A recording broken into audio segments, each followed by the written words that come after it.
Just give me your name and your age and your hometown. My name, Roland Jensen. Uh, you want the address? Just how old are you? I'm 88, And what's your hometown? Sioux Falls. And what branch of the service were you in? I was in the Army Air Corps. What unit? Uh, I was in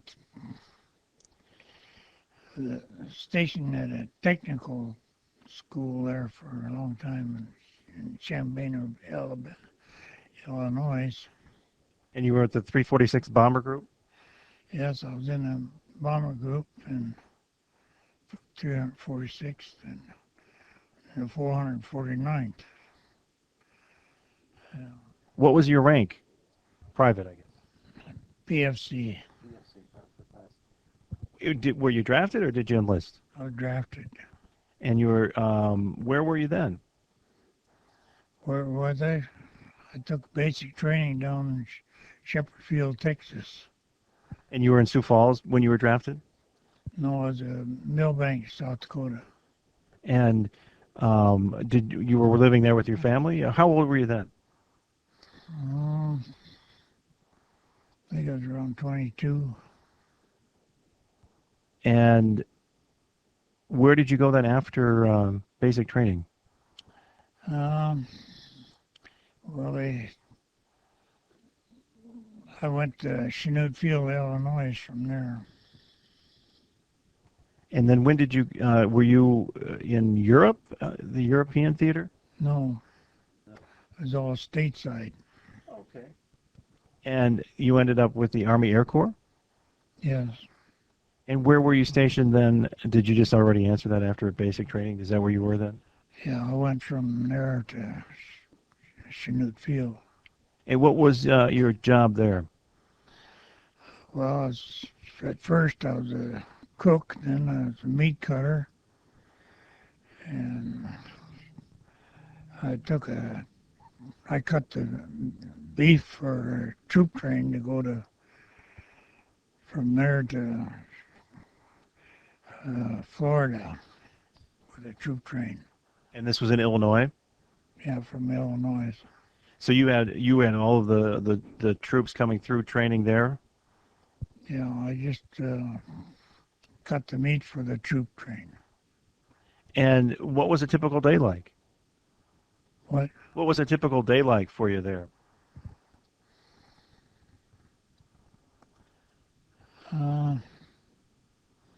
Well, most of the time I was spent right there. I went to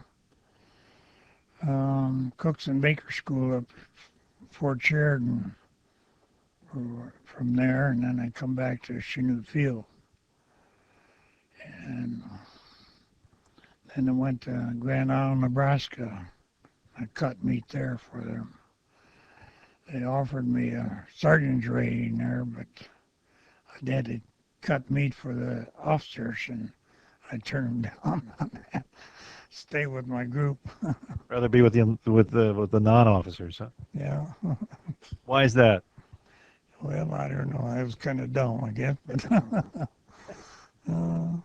And how did they pick you out to be a cook? well, I don't know. That's what the job I got when I first got there. But then I got in a butcher shop there, cutting meat for the troops there. Needed somebody to do it, or was that kind of part of your background, or that just happened to be the way it worked out? Just worked out that way. So right away, this happens during basic training, Well, that was after. right after basic training. And My group after basic training, they had us all lined up out there to ship out overseas, and they got down to our group and didn't want us, so sent us back to the barracks, and from there I was shipped up to Chanute Field, Illinois. why didn't they want you? Well, I guess they had enough from. They had a bunch of groups all the way, and they cut it off right at our end. We were on the end of the deal, and they guess they didn't need us right then or something. And the rest of them went where? I don't know where they went. And then it says the 449th and the 346. You were in two different bombing groups. Yeah, that was out in Grand Island, Nebraska, because this was a technical school out in Champaign. So it was training for mechanics for the airplane mechanics. And why did you switch groups? I guess I don't quite know. Well, I don't know. That's the way it worked out. And then you were a meat cutter there then in Grand Island? Yes. What was the base like at that time? Were there people trying to figure out what was ahead for them, or what were some of the emotions, or what was going on some of these bases? Well, the officers were trying to get us overseas, but it didn't work out. The war was over then. You got in about April 45. So I was discharged from Denver, Colorado, Laurie Field. And so you went in about April of 45 and were discharged a few months later? April 42. Oh, April 42 to 45. And what's the whole experience like if you summed it up? Well, it's just like a job, I guess. I had so much to do. Sometimes we worked 18 hours cleaning chicken and stuff. A lot. You needed a lot of food, I guess. Yeah. And well, the officers wanted me because one day they needed somebody to cut the meat, so they sent me over to the officers' mess and I cut them a bunch of lamb chops. So they want to keep me there, but no, I didn't want to do that. You thought twice about that, huh? That's great. Anything else come to mind? No, I had my wife with me part of the time. Where was that?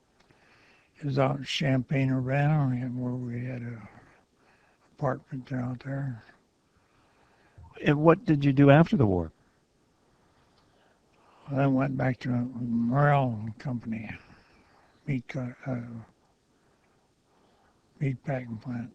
Is that where you were working before the war? Yeah, So you had that expertise in cutting meat there. That was a professional union at that point, right? yeah. I belonged to union, and I was a head cook down in the canning department when I retired. Took an early retirement at 63 because wife hadn't worked enough to draw Social Security, so she drew it off of mine then. And you were down there all those years. Well, thank you very much. Anything else come to mind? No, that's about it. She was with me at Grand Island, Nebraska too.